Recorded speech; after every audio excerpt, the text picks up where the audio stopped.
Avis vascular centre, మన దేశంలోనే the best varicose vein hospital.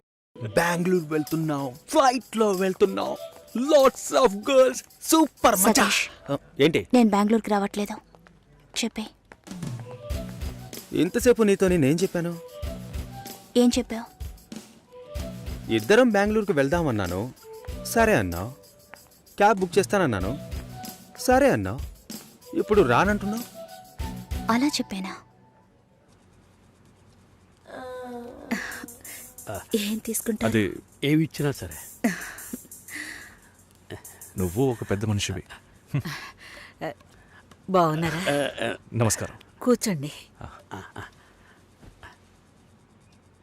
Marriage date దగ్గర పడుతుంది. లేట్ చేస్తే మంటపం దొరకదు. ఇప్పుడు బుక్ చేస్తేనే ఇన్విటేషన్ ప్రింట్ చేయడానికి కరెక్ట్గా ఉంటుంది. మీరు ఎవరైనా వస్తే. మేము రావాల్సిన పని లేదు, మీరే చూసి ఏం చేసినా ఓకే. సరేనమ్మా, మేము వస్తాం. భాస్కర్ లేరా? బయటికి వెళ్ళాడు. వస్తే చెప్పండమ్మా. ఫోన్లో కూడా కాంటాక్ట్ అవ్వడం లేదు. చెప్తానులేండి. వస్తామండి.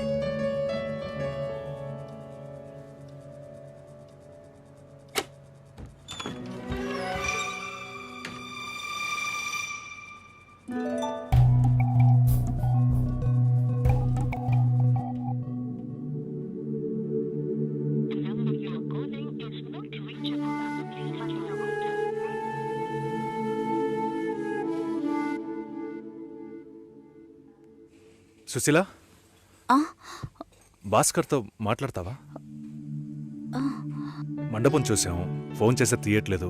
కొంచెం మాట్లాడమంటావా?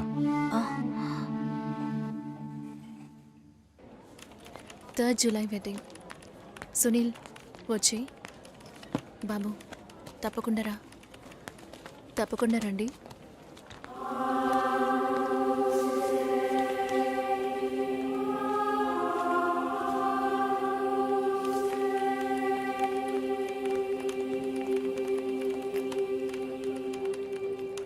షోల్డర్ ఎక్కడా? బయటికి వెళ్ళాలి. కార్ అడిగాను.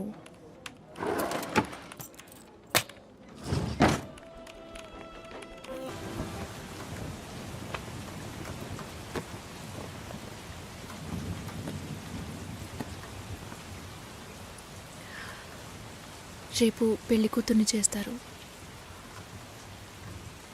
నేను వెళ్ళాలి.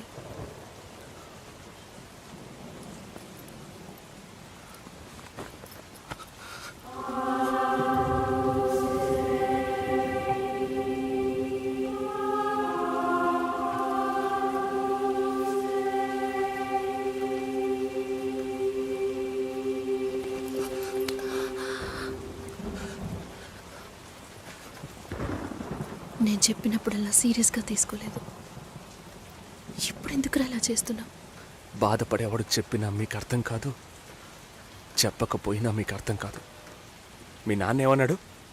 10 ఆకుల్ని చూసేవాడు తన ఆకులో ఉన్న భోజనాన్ని ప్రశాంతంగా తినలేడు అని చెప్పాడు కదా. మా వాళ్ళకి తిండే లేదు, వరుసగా వాటాకు నుంచున్నారు. దాని గురించి ఆలోచించకూడదా? ఇంకొకటి వస్తుందంటే దిగులుండదా? లేక నేనేమన్నా మిషనా అన్నీ మర్చిపోయి 1 నిమిషంలో పారిపోవడానికి? నువ్వేమో ఇల్లు కొనమంటున్నావు, మీ నాన్న కారు కొనమంటున్నాడు. పెళ్ళికి మనం ఇద్దరం మాత్రం ఉంటే సరిపోదు కదా. నాకు మా నాన్నంటే ఇష్టం లేదు, అమ్మ తమ్ముడు ఎవరూ ఇష్టం లేదు. కానీ వాళ్ళకి నేనంటే ఇష్టం. ఏం చేయను? రాజభవనం లాంటి మీ ఇంట్లో టిప్ టాప్గా ఉన్న మీ నాన్న ముందుకి కోచి కూడా కట్టుకోవడం తెలియని మా నాన్నని తీసుకొచ్చి నిలబెట్టాలి. పిల్లనివ్వండి అని అడగాలి.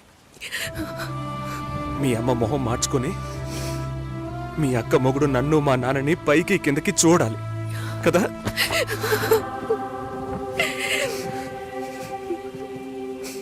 ఈ ఆలోచనలు ఎవరికైనా ఉంటాయి. ఒకవేళ మా నాన్న ఏమైనా అంటే ఏం చేయాలని ఆలోచించకూడదా? నేనే బిచ్చగాడిని కాదే, కానీ మీరు అలా అనుకుంటారేమో అని భయంగా ఉంది. లోపల ఏదో ఒక భయం రక్తంలా ప్రవహిస్తోంది. మీ నాన్న మంచోడు మంచోడు అన్నావే, మేం కింద ఉన్నాం, మీరు పైన ఉన్నారు. మా ఆ అబ్బాయిని ఫ్యామిలీని తీసుకొని రమ్మను, మాట్లాడదామన్నారా?